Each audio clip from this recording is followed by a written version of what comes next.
Hi, ഇന്ന് നമ്മളിവിടെ ചെയ്യാൻ പോകുന്നത് ചപ്പാത്തിക്കും പൂരിക്കും ഒക്കെ കൂടെ കൂട്ടി കഴിക്കാൻ പറ്റുന്ന വളരെ വളരെ എളുപ്പത്തിൽ ചെയ്തെടുക്കാൻ പറ്റുന്ന ഒരു ഉഗ്രൻ സൈഡ് ഡിഷാണ് പൊട്ടാറ്റോ സാഗു. അതിന് വേണ്ടിയിട്ട് ഇന്ന് ഒരു കടായി എടുത്ത് അതിലേക്ക് 2 സ്പൂൺ എണ്ണ ഒഴിച്ച് അതിൽ കടുക്, ജീരകം, ഉഴുന്നുപരിപ്പ് ഇതിട്ട് നന്നായിട്ട് വഴറ്റി കടുക് പൊട്ടി തുടങ്ങുമ്പോഴത്തേക്കും ഇഞ്ചിയും പച്ചമുളകും ചെറുതായിട്ട് അരിഞ്ഞതും ചേർത്ത് നന്നായിട്ടൊന്ന് വഴറ്റിയെടുക്കുക.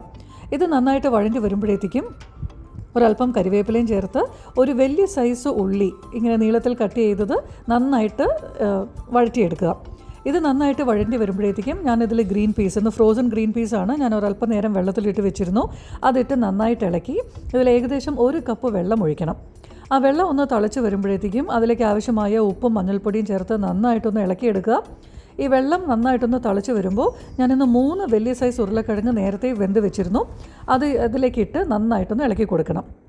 ഇനിയാണ് അടുത്തത്, വളരെ സിമ്പിളായ ഒരു സ്റ്റെപ്പാണ്. 2 ടേബിൾ സ്പൂൺ കടലമാവിലേക്ക് ഒരു 1/2 കപ്പ് വെള്ളം ചേർത്ത് ഇങ്ങനെ കട്ടിയില്ലാതെ ഇളക്കിയെടുത്ത് ഇതിലേക്ക് ഒഴിച്ച് നന്നായിട്ട് മിക്സ് ചെയ്ത് കൊടുക്കുക.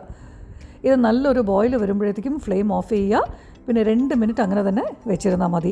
കഴിഞ്ഞു. ഇതാണ് പൊട്ടാറ്റോ സാഗും. ഉരുളക്കിഴങ്ങ് വെന്ത് വരാനുള്ള സമയം മാത്രമേ ഉള്ളൂ. അത് കഴിഞ്ഞാൽ ചപ്പാത്തിക്കും പൂരിക്കും മറ്റും വളരെ എളുപ്പത്തിൽ ചെയ്തെടുക്കാൻ പറ്റും. ലഞ്ച് ബോക്സിലേക്ക് നല്ലൊരു ഐറ്റമാണ്. എല്ലാവരും ട്രൈ ചെയ്ത് നോക്കണേ.